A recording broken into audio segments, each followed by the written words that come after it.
because now that's my headcanon.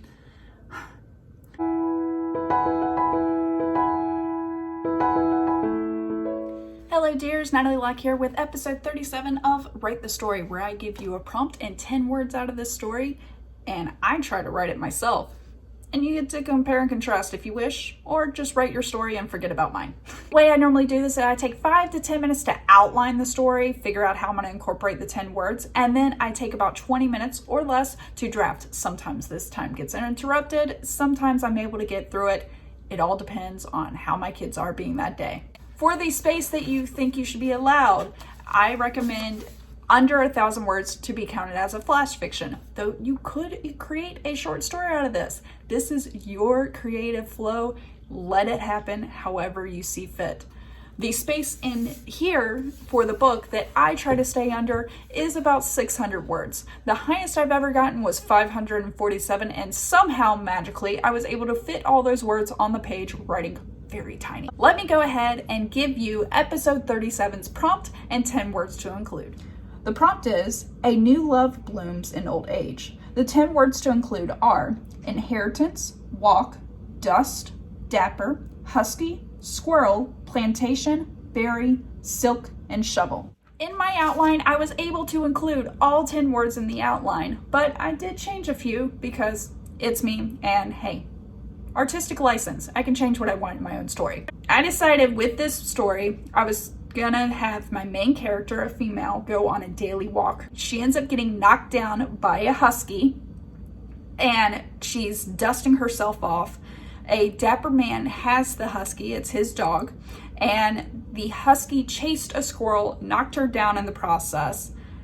The man uses a silk scarf to help her wipe down her hands that caught her fall and kind of got beaten up on the pavement. I ended up choosing the man's name to be Barry, and I also was able to incorporate a nod to episode 33. You can listen to that video here in the cards. I did for inheritance. The husky came after me like she couldn't wait for the inheritance.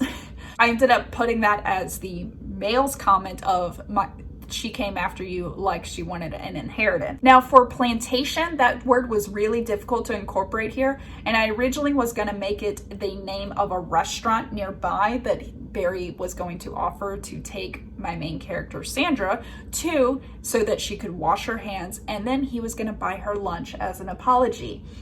Instead of making the restaurant named a plantation, I did change how that was incorporated.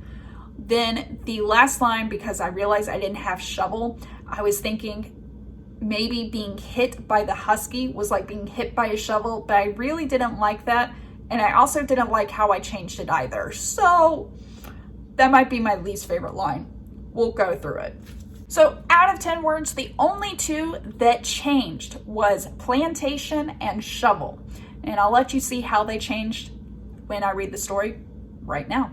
Sandra was on her daily sunrise walk through the park. To keep her heart rate up, she pumped her arms with each step. A dapper gentleman with a husky walked by her. She politely smiled and returned his nod in greeting. He was a little rough around the edges with his dark clothes and stubble, like he should be gardening with a shovel, but at his age, he still could get a second look. Sandra smiled, recognizing she was probably just a year or 2 away from his wrinkles. To steal a second glance, Sandra looked over her shoulder, just in time to see the husky barreling towards her, leash dragged behind him. Sandra had her feet sweep beneath her, but her hands slammed to the pavement, saving her face. She looked over to see the husky barking up a tree, his front paws on the trunk. "Hey, are you okay? Violet knocked you down like she was after your inheritance," the man said. He held out a hand for Sandra to pull herself up. Sandra dusted herself off as Violet, she, was gathered by her owner. "I'm really sorry about that. She's just crazy about squirrels. I'm Barry, by the way." The man tipped his head and nodded as he did when they first passed. "I'm Sandra," she said, as she looked at her pummeled palms. "Oh, that should get cleaned up. Here, use my scarf." Barry handed Sandra a silk scarf. "How about I escort you to the bathroom of that restaurant?" He pointed past a busy street. "To wash your hands, and I'll treat you to a patio lunch." Sandra smiled. "I'd be delighted, Barry, if you can promise not to let Violet see any more squirrels." Barry laughed. "Deal. I promise she won't run the park like it's a wide open plantation. Then it's a date. Sandra hooked her arm around Barry's bent elbow. For anyone who follows my series, did you catch the nod to episode 33? Just saying. All right. Things that I think I needed to work on. Specifically, the description of the character Barry. I said he was a little rough around the edges with his dark clothes and stubble, like he was gardening with a shovel. I had to use the word shovel, and that was the way I incorporated it. Maybe saying getting hit by Violet felt like being hit by a shovel, but I felt it conveyed like most times when people get hit with a shovel, it's like upside the head, not body-wise.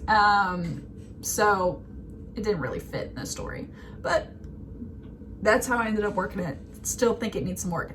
That line needs some work, along with the line just after it, where Sandra smiled, recognizing she was probably just a year or two away from his wrinkles.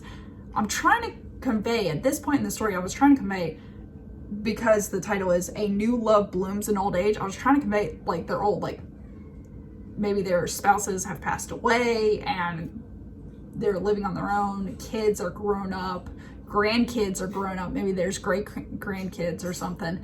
I was trying to convey that, but I just really couldn't really figure out how to show that instead of tell it.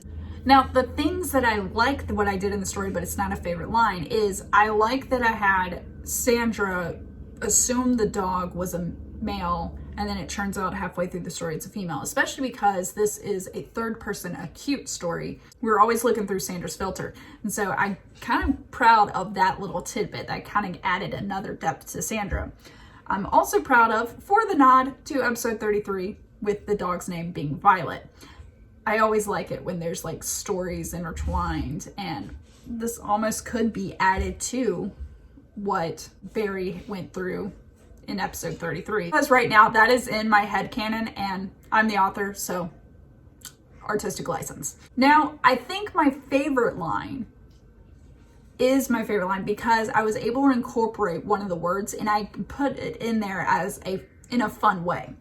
And it's when Barry says, Violet knocked you down like she was after your inheritance.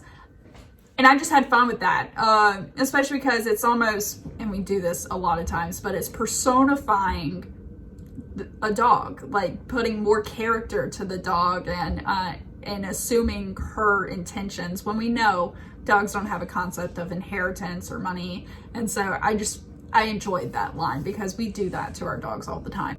I think that's my favorite line, but overall, I really enjoyed the story. The other areas I do want to mention that I felt I needed to work on was the last line where I was trying to describe Sandra hooking her arm or encircling her arm into Barry's arm as well. And everything I wrote didn't work right. So probably that would require some research to make it a little bit better and get me where I need to be. And I think a few other lines in here on description, I think I fell short on, where I think a clean mind going through this and editing, I'll probably get to where I actually needed to be. I hope you enjoyed my version of episode 37, and I hope you enjoy your own version of episode 37 if you wrote one. As always, I hope you find enjoyment in your day, your week, your month, and your year.